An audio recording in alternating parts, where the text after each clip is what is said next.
అరవింద్ అఘోరి గారు బయట రకరకాలుగా మాట్లాడుతూ ఉంటారు. అంటే అఘోరాలు నిష్టగా ఉంటారని కొంతమంది, అఘోరాలు శక్తులు ఉంటాయని కొంతమంది, అఘోరాకి కొన్ని సూపర్ న్యాచురల్ పవర్స్ కూడా ఉంటాయని చెప్పేసి చాలామంది మాట్లాడుతూ ఉంటారు. అవునండి.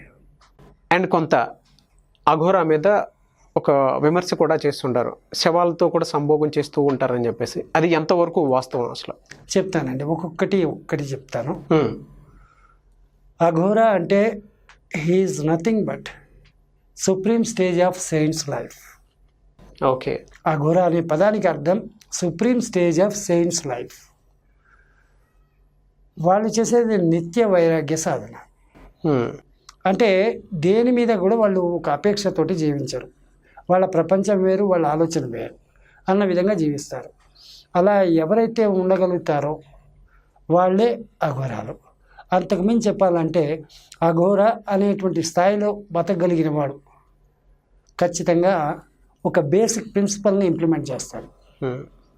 నేను అన్నది లేదు, నాది అన్నది లేదు, నాకు అవసరమైంది లేదు. ఈ మూడింటిని కనుక ఖచ్చితంగా వాడు చేయగలిగితే వాడు ఏమి పలికినా అది జరుగుతుంది. దీని పెద్ద సూపర్ న్యాచురల్ పవర్ ఎక్కడి నుంచో ఏమి రావాల్సిన పనిలే. He will become himself like a supernatural. అసలు ఒక అఘోరాకి సూపర్ న్యాచురల్ పవర్స్ ఉంటాయా? సూపర్ న్యాచురల్ పవర్ అనేది కాదండి. ఇప్పుడు ఉదాహరణకు చెప్పాలంటే నా దగ్గరికి ఎంతోమంది వస్తుంటారు, నేనైతే మాత్రం ఎప్పుడు జీరో బ్యాలెన్స్తో జీవిస్తాను. ఓకే. దేని గురించి ఆలోచించాము, ఎప్పుడు ఏమొచ్చినా కూడా అది అప్పటికే అయిపోతుంది. అదేవిధంగా నేను ఖర్చు పెట్టేస్తాను, మిగల్చాను. రేపు అనే దాని గురించి మిగల్చాను నేను. వై? బికాస్ నా దృష్టిలో నేను అన్నది లేనప్పుడు నాకు అవసరమైంది ఏముంది? అలాంటి పరిస్థితుల్లో నేను కుప్ప చేసుకొని ఎవరికి పెట్టాలి? సో అది అవసరమైన వాళ్ళకి ఎక్కడ ఎలా ఖర్చు పెట్టాలో అలా ఖర్చు పెడితే ఆ డబ్బుకు ఒక విలువ ఉంటుంది, ఒక అర్థం ఉంటుంది కదా. అలాగా నేను ఖర్చు పెడుతుంటాను. అలాంటి పరిస్థితుల్లో కొంతమంది బియ్యానికి కూడా కష్టపడే వాళ్ళు ఉంటే నాకు చేతనైంది నేను కొని పెడతాను. అలాగా నాకు తోచిన విధంగా నేను ఖర్చు పెట్టుకుంటూ పోతాను. నేను అలాగ జీవించగలిగితే అది గొప్పది కదా. సంపాదించిన దాన్ని వద్దు అని చెప్పి వెళ్ళగొట్టడము అని అంటే అది గొప్ప స్థితి కాదా? అలాంటి వాడు ఎవడైనా సరే ఒక మాట అన్నాడంటే అది జరుగుతుంది. దానికి పెద్ద సూపర్ న్యాచురల్ ఏమీ పవర్స్ అక్కర్లేదు. రెండవది, ఉద్యోగం లేదని వస్తాడు. ఉద్యోగం లేదు అని వచ్చిన వాడికి నాకున్న పరిచయాల్లో ఎవరైతే సౌండ్ పర్సన్స్ ఉంటారో వాళ్ళకి రిఫర్ చేసి ఉద్యోగం పెట్టిస్తాను నేను. ఒక మామూలు వ్యక్తి చేయలేని ఒక సన్యాసిగా నేను చేస్తున్నాను కదా. ఇంతకుమించి ఏమన్నా గారు సూపర్ నేచర్ అంటే? నా మాటను ఎవరు తీసేయలేరు, ఎవరు తీయరు. అలాగని చెప్పి ఎక్కడ నేను మిస్యూజ్ చేయను. ఒక అఘోరాకి ఎమోషన్స్ ఏమైనా ఉంటాయండి అసలు? ఎమోషన్ అనేది ఉండదండి. Zero emotion. ఎస్, నేను జీవితంలో హ్యాపీగా బతకడానికి రీజన్ ఒకటే. నేను మూడింటిని ఖచ్చితంగా వదిలేశాను: అఫెక్షన్, ఎమోషన్, సెంటిమెంట్.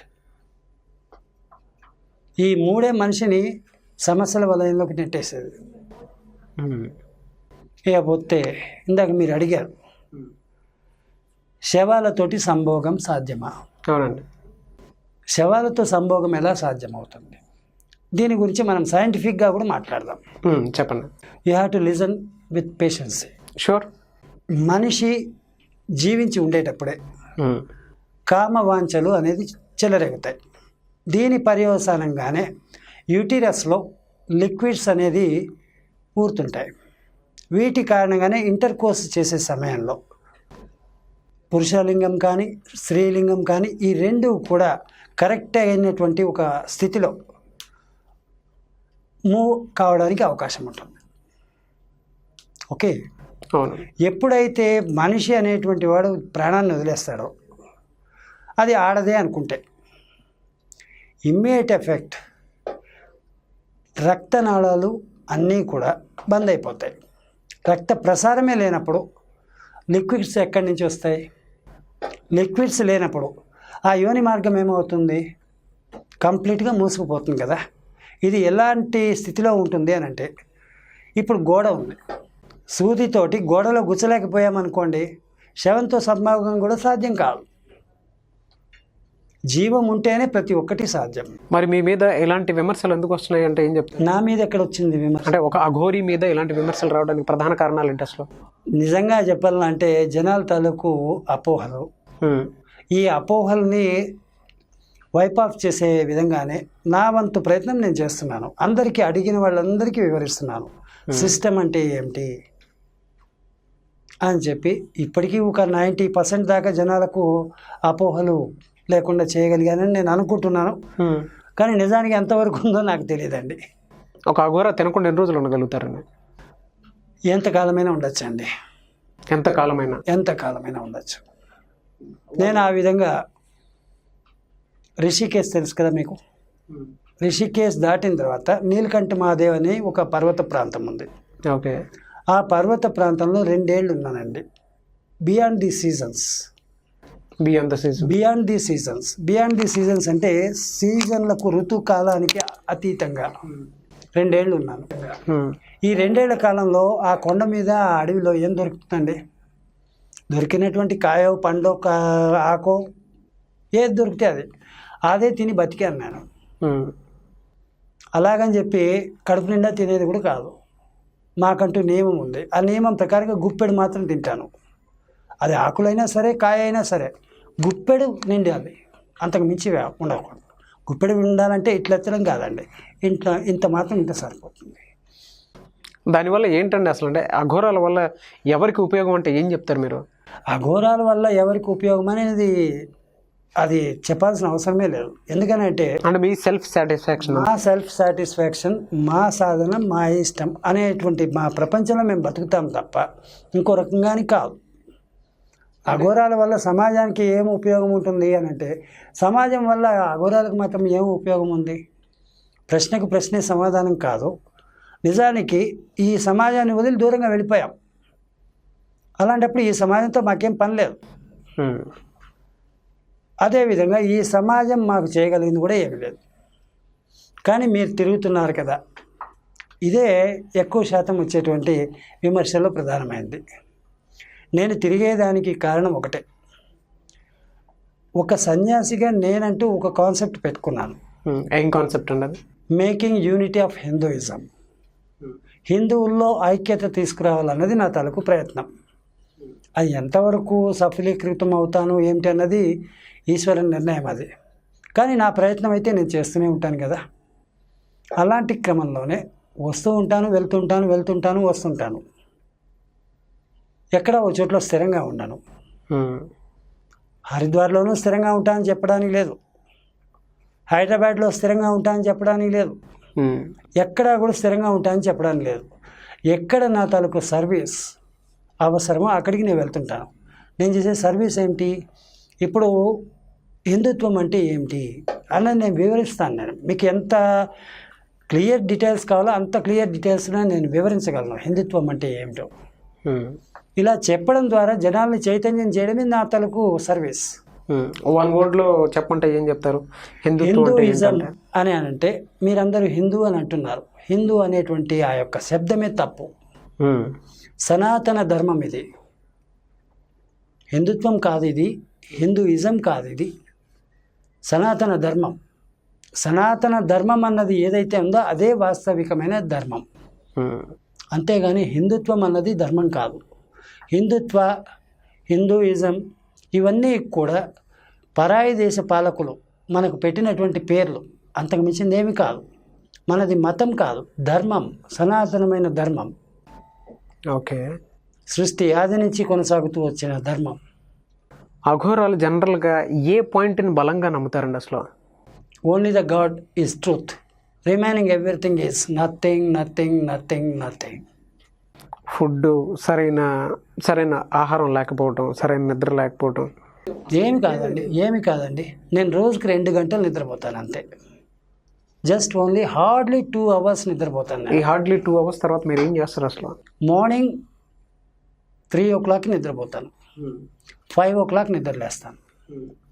5 o'clock నుంచి అప్ టు 6:30, 7 o'clock నాకు కొంత టెక్నాలజీ తెలుసు, నేను బుక్స్ రాస్తుంటాను, కంప్యూటర్ తెలిసిన వాడు, బుక్స్ రాసేది రాస్తుంటాను.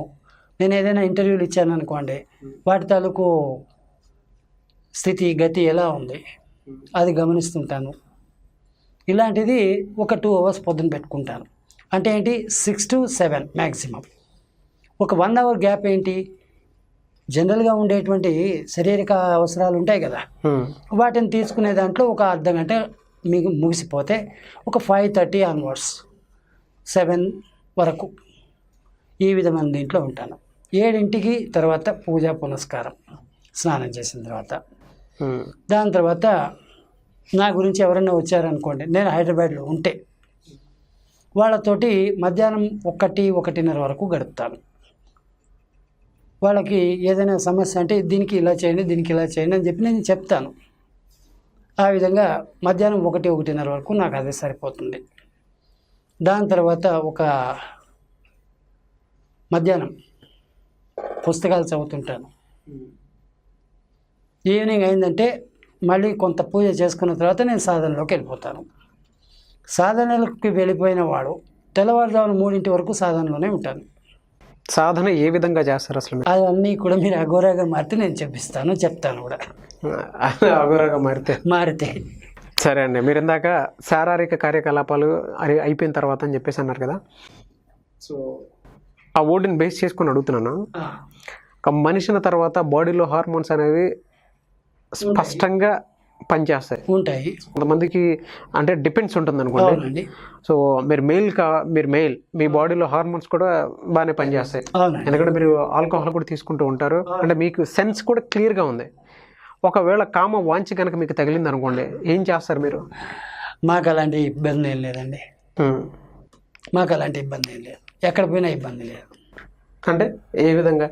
అవన్నీ ఎందుకు అడుగుతారండి? దానికి కూడా మీరు అఘోరగా మారండి. నేను పడే సుఖం మీరు పడచ్చు, నేను పడే కష్టం మీరు పడచ్చు. అంటే సుఖం ఎలాంటి సుఖం తీసుకుంటారు అంటున్నాను నేను. ఏమి ఉండదండి, మీరందరూ అనుకునేదంతా అపోహలు. సో అలాంటివి అయితే ఏమి ఉండవుంటారు. సాధన క్రమంలో ఉంటుందే తప్ప ఎప్పుడు అదే జీవితంగా జీవించాం. సాధన క్రమంలో అయితే ఉంటుంది. సాధన లేనప్పుడు ఏమి ఉండదు. సాధన క్రమంలో ఏ విధంగా ఉంటుంది చెప్పాను కదండి. నేను అఘోరగా మారాలంటే అఘోరగా రండి. కాకపోతే ఓ 14 ఏళ్ల జీవితం మీది కాదు. 14 ఏళ్ల జీవితాన్ని వదిలేసుకోవాలండి. ఓకే అండి, thank you sir, thank you so much. Right అండి.